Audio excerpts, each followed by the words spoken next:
ఈ సినిమాని కదిరివేలు కాదలని పేరుతో తమిళ్లో సూపర్ హిట్ సినిమా. ఆ సినిమాని 6 నెలల క్రితం రిలీజ్ అయింది. అక్కడ ఎంతోమంది చాలా పెద్ద రేటుకి ట్రై చేసినా అవ్వలేదు. మొత్తం మీద ఆ రెడ్ జెయింట్ సంస్థ వారు మన మీద ఉన్న అభిమానంతో ఆ సినిమాని మాకు ఇచ్చి ఈ సినిమాని ఆంధ్రప్రదేశ్లో ఆ హీరోని కూడా పాపులారిటీగా తేవాలనే ఉద్దేశంతో ఈ సినిమాని నేను చేయడం జరిగింది.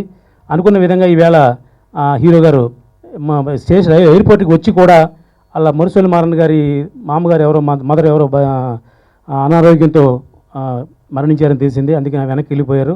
అందుకు ఆయన కూడా మేము కూడా చింతిస్తున్నాం. ఈ అవకాశాన్ని మళ్ళీ 4 రోజులు పోయిన తర్వాత నేను ప్రమోషన్ వస్తానని చెప్పి మాట ఇచ్చారు. కదిరివేలు కాదలను ఈ సినిమా తమిళ్లో మంచి హిట్ అయినటువంటి సినిమా. వాళ్ళు బాగా ఖర్చు పెట్టి రెడ్ జెయింట్ కంపెనీ బాగా ఖర్చు పెట్టి తీసినటువంటి సినిమా ఇది.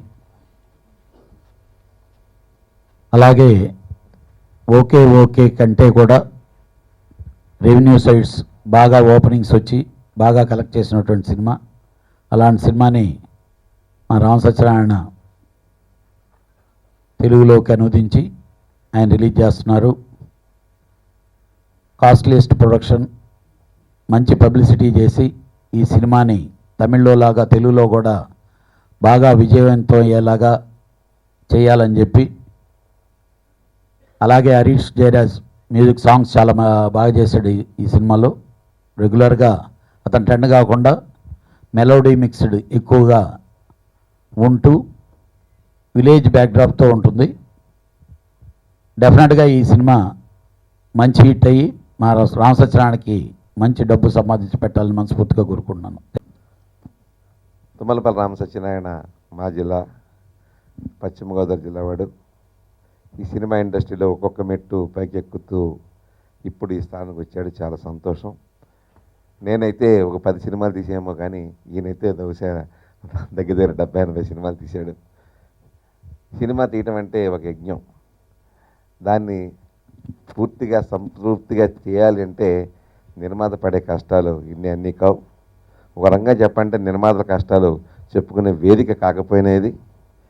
సినిమా వాళ్ళ పోస్ట్ మీద నిర్మాత పేరు మీరు చూస్తారు, కానీ దాని వెనకాల అప్పులున్న ప్రామిసరీ నోట్లో మేము చూస్తాం. అది నిజంగా నిర్మాతల తాలూకా కష్టం. నాకు చాలా బాధ కలుగుతుంది ఏంటంటే అవార్డు ఫంక్షన్స్లోనూ నంది అవార్డ్స్ లేకపోతే ఇంకో అవార్డ్స్ వస్తూ ఉంటాయి. అక్కడెక్కడ కూడా ఆ సినిమా హీరో గారి పేరు లేకపోతే ఆ హీరోయిన్ పేరు లేకపోతే డైరెక్టర్ పేరు చెప్తారు తప్ప నిర్మాత పేరు చెప్పరు.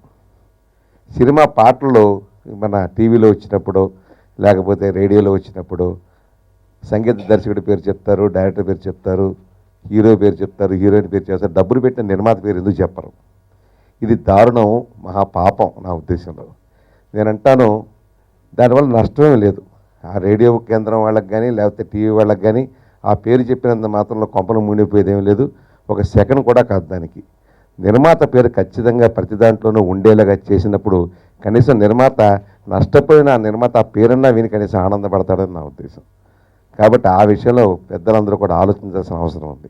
ఇకపోతే ఈ సినిమా అందాల తార నయనతార, ఆ అమ్మాయి హీరోయిన్, మనం చెప్పాల్సిన పని లేదు. ఇక స్టాలిన్ మంచి యాక్టివ్గా మంచిగా చేస్తున్నటువంటి ఆర్టిస్టు. నాకు తమిళనాడులో బాగా పరిచయం ఉంది. మంచి సినిమాలు అక్కడ బాగా హిట్ అయిన సినిమాలు. మా తుమ్మలపల్లి రామ సత్యనారాయణ తీసుకున్నానంటే క్వాలిటీ లేకుండా సినిమాల విషయం లేకపోతే అతను కొనడు. చాలా జాగ్రత్త మనిషి, డబ్బులు చాలా జాగ్రత్తగా ఖర్చు పెడతాడు. కళ్యాణ్ గారికి బాగా తెలుసు, నాకంటే కూడాను. సుమారుగా 300-400 సినిమాలు ఇవాళ ఉండిపోయి రిలీజ్ కాకుండా. ఇదివరకు ఏంటంటే 5 వారాలు 6 వారాలు 50 రోజులు టాకులు చెప్పుకునేవాళ్ళం. ఇవాళ 3 రోజులు 4 రోజులు టాకులకు వచ్చేసినాయి. థియేటర్ల పరిస్థితి ఏంటంటే మాకు 3 థియేటర్లు ఉన్నాయి. థియేటర్ల పరిస్థితి ఏంటంటే సినిమా ఏది సరిగ్గా ఆడకపోవటం వల్ల థియేటర్లు ఫీడింగ్ చాలా కష్టమైపోతూ ఉంది. నేనంటాను దయించి దీని మీద ఒక ఎక్సర్సైజ్ చేసి మీలాంటి వారు కళ్యాణ్ గారు మీ ఇండస్ట్రీలో మీరు చాలా పెద్దలు కాబట్టి మీరు కానీ దాసనారాయణ కానీ పెద్దలందరూ కూర్చోబెట్టి కొద్దిగా ఒక మెకానిజం దీన్ని డెవలప్ చేయాల్సిన అవసరం చాలా ఉంది. క్వాలిటీని సినిమాలు రావాలి.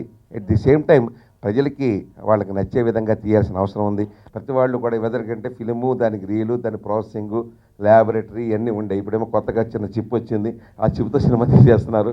ఆ సినిమా తీసిన పెద్ద ఖర్చు కనిపిస్తలేదు. ₹1,00,00,000 1,50,00,000 సినిమాలు తీసేయడం, తర్వాత సినిమా చూపిస్తాం మాకు.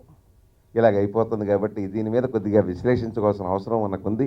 సినిమా ఇండస్ట్రీ ఆనందాన్ని పంచే ఇండస్ట్రీ, నిర్మాతలను మాత్రం బాధని పంచే ఇండస్ట్రీగా వస్తుంది. కాబట్టి నిర్మాతలు కూడా ప్రేక్షకులతో కూడా ఆనందం పొందే రోజు రావాలి అని కోరుకుంటూ నమస్కారం. సినిమాలు చూసేవాళ్ళం. ఇప్పుడు పాకెట్ మనీ ఉంటే సినిమా తీయేస్తాడు రామకృష్ణ గారు. ఇప్పుడు సినిమా చూడటం బడ్జెట్ అయింది, కానీ స్టిల్ పాకెట్ మనీతో సినిమా తీయొచ్చని నిరూపించిన ఏకైక నిర్మాత రామకృష్ణ గారు. సో ఈ సినిమాలు ఇన్ని చీగులుతున్నారు. ఇలాంటి క్లిష్టతరమైన సమస్యల వలయంలో ఉన్న సినిమా ఫీల్డ్లో వారానికి ఒక సినిమా ఇక్కడ సీజన్ టికెట్ తీసుకున్నట్టు ప్రసాద్ ల్యాబ్లోనే ఈ థియేటర్లో వారానికి ఒక ఫంక్షన్ ఏదైనా జరుగుతుందంటే అది రామకృష్ణ గారు జరుగుతూ ఉంటుంది. సో తీస్తే రామకృష్ణ గారు తీయాలి, లేకపోతే ఇంకో పెద్ద ప్రొడ్యూసర్, ఇప్పుడు ఎవరు పెద్ద ప్రొడ్యూసర్ ఇదివరకు అశ్వజిత్ గారి పేరు చెప్పేవాళ్ళం, ఆయన కూడా ఎందుకు లేని చూసిన పరిస్థితి ఉంది. ఇప్పుడు ఏకైక ఇదివరకు సాయి ప్రకాష్ గారితో సినిమాలు తీసే టైంలో తీస్తే సాయి ప్రకాష్ తీయాలి, లేకపోతే మణిరత్నం గారు తీయాలని ఒక నానుడు ఉండేది, మధ్యలో ఏది వర్కౌట్ అవ్వనట్టుగా. అలాగే ఇప్పుడు వేరే ఒక పెద్ద నిర్మాత పేరు చెప్దామంటే ఎవరు కనపట్లేదు. సినిమా తీస్తే ఈ రోజుల్లో రామ్ సత్యనారాయణ లాగానే ఒక నిర్మాతగా అలా చేయిస్తేనే ఒడ్డును పెడతాడు అనే నానుడి సినిమా పరిశ్రమ అంతా ఉంది. ఇప్పుడు సీనుగాడు లవ్ స్టోరీ, మా రామ సత్యనారాయణ నా మంచి మిత్రులు. సినిమా సాంగ్స్ మాత్రం చాలా బాగా ఉన్నాయి. డెఫినెట్గా ఈ సినిమా బాగా ఆడాలని కోరుకుంటున్నాను. ఈ వచ్చే నెల 5వ తారీఖు సినిమా విడుదల చేయడానికి ముందుకొస్తున్నారు. ఇంతకుముందు అన్నగారు చెప్పినట్టు ఎగ్జిబిటర్స్ ఈ సినిమాకి మంచి థియేటర్స్ ఇవ్వాలని కోరుకుంటూ, అలాగే ఇక్కడ థియేటర్స్ ప్రాబ్లం ఎక్కువగా ఉంది. మా కళ్యాణ్ అన్న గారికి ఒక వినతి, అంబికా కృష్ణ గారు చెప్పినట్టు దీని మీద చిన్న ఎక్సర్సైజ్ చేసి అన్నగారు డెఫినెట్గా చిన్న సినిమాలు చాలా సినిమాలు రిలీజ్ కానీ ఉన్నాయి, ఎక్సర్సైజ్ చేసి దీన్ని మీకు మన రాష్ట్ర గవర్నమెంట్ కూడా మన మంత్రివర్యులు తలసాని కూడా మీకు చాలా ఆప్తులు, దీని మీద మంచి ఎక్సర్సైజ్ చేసి తెలంగాణ గవర్నమెంట్ చంద్రశేఖరరావు గారు కానీ, సీఎం గారు కానీ, శ్రీనివాస్ యాదవ్ గారు కానీ దీన్ని ఎక్సర్సైజ్ చేసి చిన్న సినిమాలన్నీ విడుదల కావడానికి మీరు ముందుకొస్తే డెఫినెట్గా జరుగుతుంది. దానికి డెఫినెట్గా మా సహకారము మనం అందరం కలిసి ఏదైనా చేయాలనే ఒక మంచి ఉద్దేశంతో ఈ వేదిక ద్వారా నేను మిమ్మల్ని అభ్యర్థిస్తూ ఉన్నాను. అలాగే ఈ సినిమా సూపర్ డూపర్ హిట్ అయ్యి రామచంద్రానికి చాలా డబ్బులు రావాలని కోరుకుంటూ అందరికీ థ్యాంక్ యూ. స్టోరీ రిలీజ్ చేస్తున్న మా సహ నిర్మాత, మా సహచరుడు రామ సత్యనారాయణ గారి ఈ సినిమా సూపర్ హిట్ కావాలని మనస్ఫూర్తిగా కోరుకుంటూ, అంబికా కృష్ణ గారు, మా సోదరుడు రామకృష్ణ గౌడ్ గారు చెప్పినట్టు మా కళ్యాణన్న కంకణం కట్టుకుంటేనే, ఇప్పుడు చేస్తున్న ఆయన పోరాటం ఉధృతం చేస్తేనే సినిమా థియేటర్లు అందరి నిర్మాతలకి అందుబాటులోకి వస్తాయి, పెద్దల కబంధ హస్తాల నుంచి విముక్తి కలుగుద్ది. ఒక 10 మంది ఇంతమంది నిర్మాతల్ని ఇబ్బంది పెడుతుంటే మా కళ్యాణన్న చేస్తున్న పోరాటాన్ని ఇంకా స్పీడ్గా చేసి, రామకృష్ణ గౌడ్ గారు చెప్పినట్టు మంత్రులతోటి కాకుండా 2 రాష్ట్రాలు 3 రాష్ట్రాల ముఖ్యమంత్రులతోటి మాట్లాడే సత్తా మా కళ్యాణన్నకు ఉంది. ఆయన సౌత్ ఇండియా అధ్యక్షుడిగా చేశాడు ఫిల్మ్ ఛాంబర్కి. ఆయన సీరియస్గా తీసుకుంటేనే రామ సత్యనారాయణ గారు లాంటి వాళ్ళు నిర్మిస్తున్న, రిలీజ్ చేస్తున్న సినిమాలకి డబ్బులు వస్తాయి. 50 రోజుల ఫంక్షన్లు, 100 రోజుల ఫంక్షన్లు చూసే రోజులు వస్తాయి. ఈ డయాస్ నుంచి అన్నకి మరోమారు విజ్ఞప్తి చేస్తున్న, కళ్యాణ్ అన్న మీరు కంకణం కట్టుకోవాలి, సీరియస్గా తీసుకుంటేనే, మీరు తలుసుకుంటేనే అయింది. ఎవరు చెప్పినా మాటలు చెప్పేవాళ్ళే కానీ దొంగ అన్నట్టు థియేటర్లు తీసుకున్న వాళ్ళే, వాళ్ళ కబంధ హస్తాల్లో నుంచి ఉంచుకున్న వాళ్ళే చిన్న నిర్మాతలకు థియేటర్లు కావాలని వాళ్ళందరూ స్టేట్మెంట్లు ఇస్తున్నారు. నవ్వు వస్తుంది. మీరు మాత్రమే నిజంగా నిర్మాతల తరపున పోరాడుతున్నారు. మీతోటే మిమ్మల్ని ఆదర్శంగా తీసుకొని మేము ఇంతమంది నిర్మాతలం వచ్చాం. రామ సత్యనారాయణ గారు లాంటి వాళ్ళు ఈయన సినిమాలు తీస్తున్నారంటే ముఖ్యంగా మీరే ఆదర్శం అని మా అందరికీ తెలుసు. మరోమారు మీకు విజ్ఞప్తి చేస్తూ ఈ సినిమా సూపర్ డూపర్ హిట్ కావాలని, మా సోదరుడు రామ సత్యనారాయణకి మంచి డబ్బులు రావాలని మనస్ఫూర్తిగా కోరుకుంటూ, ఈ సినిమా గురించి చెప్పాను. యాక్చువల్లీ తమిళలో మంచి హిట్ అయింది. మ్యూజిక్ డైరెక్టర్ హరీష్ జరాజ్ గారు, ఆయన ఈ ఫంక్షన్ యాక్చువల్లీ హీరోగా ఉండాలి, ఆయన రాలేదు, బట్ ఎక్సలెంట్ మ్యూజిక్ ఇచ్చారు. ఈ సినిమా మన ఫ్రెండ్ రామచంద్రన్ గారు చేసిన కాబట్టి దీన్ని అప్రిషియేట్ చేస్తున్నాను. ఇది సక్సెస్ అవ్వాలని కోరుకున్నాను. కానీ ఇంకా మన రామచంద్ర గారు ఇలా డబ్బింగ్ సినిమా చేయకూడదు. యాక్చువల్లీ నాకేంటంటే కర్ణాటకలో చూస్తే అసలు డబ్బింగ్ సినిమాలు రిలీజే కాదు, ఛాన్సే లేదు. అందువల్ల ఏమవుతుందంటే కన్నడ సినిమాలు సక్సెస్ అవుతుంది. ఇప్పుడు ఇక్కడ ఏంటంటే ఈ డబ్బింగ్ సినిమాల వల్ల మన స్ట్రైట్ సినిమాలకి థియేటర్స్ దొరకట్లేదు, ముఖ్యంగా మల్టీప్లెక్స్. ఇప్పుడు మన బ్రదర్ శ్రీకాంత్ అన్న సినిమా రిలీజ్ అయింది, నేను చూడాలని పేపర్లో చూస్తే ఒక్క మల్టీప్లెక్స్ కూడా లేదు.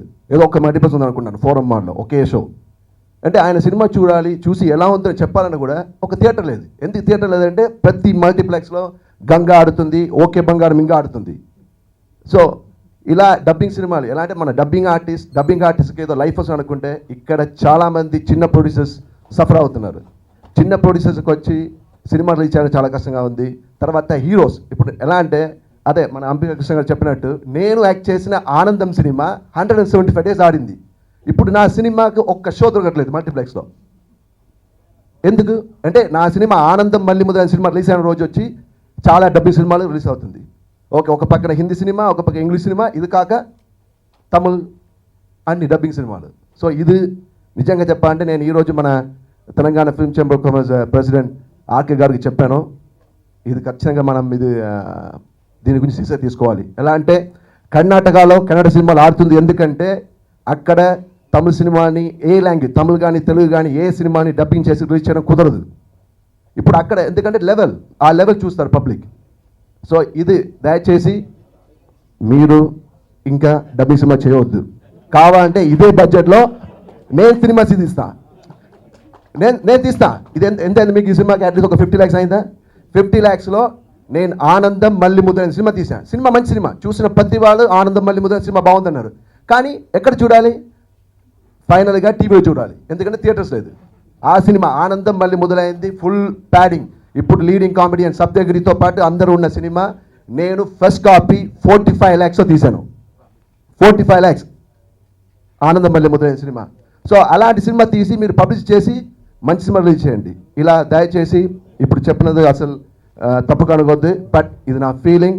ఇప్పుడు అందరూ సినిమా ఇండస్ట్రీ గురించి మాట్లాడుతున్నప్పుడు మెయిన్ ప్రాబ్లం, మనకున్న మెయిన్ ప్రాబ్లం మన తెలుగు ఇండస్ట్రీ, తెలుగు సినిమాలు చాలా సినిమాలు ఉన్నాయి, సినిమాలకి థియేటర్స్ దొరకలేదు.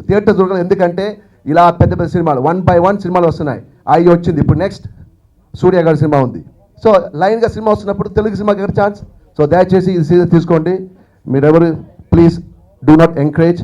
మన డబ్బింగ్ ఆర్టిస్ట్కి ఛాన్స్ కావాలంటే మన తెలుగు సినిమాలు ఉన్నాయి. తెలుగు సినిమాలో చాలామంది ముంబై విలన్స్ ఉన్నారు, ముంబై హీరోయిన్స్ ఉన్నారు, వాళ్ళకి డబ్బింగ్ చెప్పొచ్చు, కానీ ఈ డబ్బింగ్ సినిమాని ఎంకరేజ్ చేయవద్దు. Thank you. రామ్ సత్యనారాయణ గారు పాపులర్ అయింది మొట్టమొదటి మూవీ ట్రాఫిక్. ఓవర్ నైట్ ఒక డిస్ట్రిబ్యూటర్కి ఎగ్జిబిటర్కి దగ్గర అయింది ట్రాఫిక్ అనే సినిమా దగ్గర ఉంది. ఎక్సలెంట్ మూవీ ఆయన చేశారు. అంతకుముందు ఎన్నో మూవీలు చేశారు. అన్నయ్య ఏదైనా సినిమా ఏరియా చేయంటే ఏం ఆడతానేవ్వండి, నా మట్టుకు నేను ఆయన 2-3 సినిమాలు చేస్తే కూడా ఏమి రాలా. బట్ ట్రాఫిక్ సినిమా డిస్ట్రిబ్యూటర్ కానీ ఎగ్జిబిటర్ కానీ బాగా సాటిస్ఫై అయ్యారు. సీనుగాడి లవ్ స్టోరీ బాగా ఆడి, ఎందుకంటే ఉదయం నుంచి స్టార్ అండ్ ఓకే తెలుగు ప్రేక్షకులు బాగా ఆదరించారు. ఆయన ట్రాఫిక్ సినిమా కానీ వీడొక్కడే సినిమా కానీ మంచి సినిమాలే కొంటాడు ఆయన. ఎందుకంటే దీనికన్నా బిఫోర్ చాలా సినిమాలు వచ్చినాయి. ఎందుకు కొనలేదంటే ఆచి చూసి అడిగేసి ఏ సినిమా బాగా ఆడుతుంది, తెలుగు వాళ్ళకి ఏదైతే కరెక్ట్గా ఉంటుంది చూసి సత్యనారాయణ గారు కొంటారు. ఆయన చాలా చాలా చాలా తెలివివంతుడు. ఇందాక వీరశంకర్ గారు చెప్పినట్టు పాకెట్ మనీ ఉంటే సినిమా తీసేస్తారు అన్నారు, కరెక్టే. అయితే ఆయన పాకెట్ మనీ కాదు, నా దగ్గర పాకెట్ మనీ ఉందంటే నన్ను కూడా ప్రొడ్యూస్ చేశాడు బేసిక్గా. ఎందుకంటే ఒక 70-80 సినిమాలు చేసిన నాతో కూడా ప్రొడ్యూస్ చేయడం అనేది ఎంత ఈజీయో నేర్పించింది ఆయనే. అంటే ఆ కష్టాలు ఎలా ఉంటాయి ఏంటి అనేది మనకు ఒక ప్లానింగ్ లేకపోతే నిజంగా మనం అనుకున్న బడ్జెట్ దాటితేనే ఎవరికైనా స్ట్రగుల్ అండి. నేను ఆయనతో ట్రావెల్ చేశాను, అస్సలు నాకు ఇంత కూడా భయం లేదు. మంచి సినిమా తీశాను, ₹1 కూడా ఎక్స్ట్రా ఖర్చు పెట్టించలేదు, అంత ప్లానింగ్ ఉంది. అలాంటి బ్యానర్ నుంచి భీమవరం టాకీస్ నుంచి ఈ సినిమా వస్తుంది కాబట్టి డెఫినెట్గా ఏది చేసినా ఆయన నాకు ఫస్ట్ చూపిస్తాడు. నా అదృష్టం సత్యనారాయణ గారు. ఈ సినిమా కొంటున్నాను, ఈ సినిమా ట్రైలర్ ఇది, ఈ సినిమా తమిళ్లో ఇలా ఉంటుందని. ఈ సినిమా నేను తమిళ్లో చూశానండి. సంతానం కామెడీ సూపర్బ్ ఉంటుంది. హీరో అంటే నయనతార గారు ఎక్స్ట్రాడినరీ. మంచి సినిమా, తెలుగు ప్రేక్షకులందరికీ నచ్చుతుంది. ఆయన కూడా ఈ సినిమా తర్వాత మరి డబ్బింగ్ సినిమాలు కొనాలా, స్ట్రైట్ సినిమాలు చేయలేదని ఆయన ఇది. ఎందుకంటే అది చెప్పే అంత అనుభవం కానీ వయసు కానీ నాకు లేదు. ఏదైనా కూడా ఇండస్ట్రీ బాగుంటుందంటే దానికి నా సలాం. ఆ విధంగా నేను కూడా నడుస్తాను. Thank you very much. Sriramakrishna గారు అద్భుతమైన సంభాషణలు అందించారు. ముఖ్యంగా హ్యారిస్ జయరాజ్ గారితో నేను చాలా సినిమాలకు వర్క్ చేశాను. గతంలో రంగం సినిమా అన్ని పాటలు నేనే రాశాను. అది ఎంత పెద్ద హిట్టో మీకు తెలుసు. అలాగే ఆరెంజ్లో పాటలు కూడా నాకు మంచి పేరు తీసుకొచ్చాయి, అది హ్యారిస్ జయరాజ్ గారే. ఈ చిత్రానికి కూడా ఆయన మంచి బాణీలను అందించారు. అంటే కొంతమంది సంగీత దర్శకుల వద్ద పనిచేస్తున్నప్పుడు వాళ్ళు తమిళ్లో చేసినా, కన్నడలో చేసినా, ఏ భాషలో చేసినా కూడా ఆ ఒదుగుదల ఉంటుంది పాట రాయడంలో. అలా ఇందులో అన్ని పాటలు స్ట్రెయిట్ తెలుగు సినిమాకు రాసినట్లుగా అన్ని పాటలు రాయడం నాకు వీలయ్యింది. ఇప్పుడు మీరు విన్నారు కాబట్టి ఈ చిత్రం యూత్కి కూడా చాలా బాగా నచ్చుతుందని నేను భావిస్తున్నాను. తమిళ్లో చూశాను ఈ సినిమా, చాలా మంచి వినోదాన్ని పంచే చిత్రం, తెలుగులో కూడా అందరినీ ఆకట్టుకుంటుందని భావిస్తూ సెలవు తీసుకుంటాను. అందరికీ నమస్కారం. సాంగ్స్ చాలా బాగున్నాయి. నాకు రామ్ సత్యం గారు ఫోన్ చేసినప్పుడల్లా ఫోన్ చూసుకోగానే ఓహో ఈరోజు ఏదో ఆడియో ఉందనుకుంటా ఉంటాను. ఎందుకంటే ప్రతి ఆడియోకి పిలుస్తూ ఉంటే ఇప్పటికీ దగ్గర ఒక 10-15 ఆడియోలు పిలిచినట్టున్నారు, కొన్నిట్లు వస్తూ ఉంటాం. So I'm very happy. ఎందుకంటే నాకు రామ్ సత్యం నాకు చాలా కావాల్సిన వ్యక్తి. ఆయన పిలవగానే రావడానికి నాకు ఎప్పుడూ సంతోషంగా ఉంటుంది. ఈ సినిమా కూడా విజయవంతం అవ్వాలని మనస్ఫూర్తిగా కోరుకుంటున్నాను. ఈ తమిళ్లో మంచి హిట్ అయింది. అలాగే ఈ భీమవరం టాకీస్ మీద చేస్తున్న ఈ సీనుగాడ్ లవ్ స్టోరీ విజయవంతం అయ్యి ఇక ముందు స్ట్రైట్ సినిమాలు చేయాలని కోరుకుంటున్నాను. Thank you very much.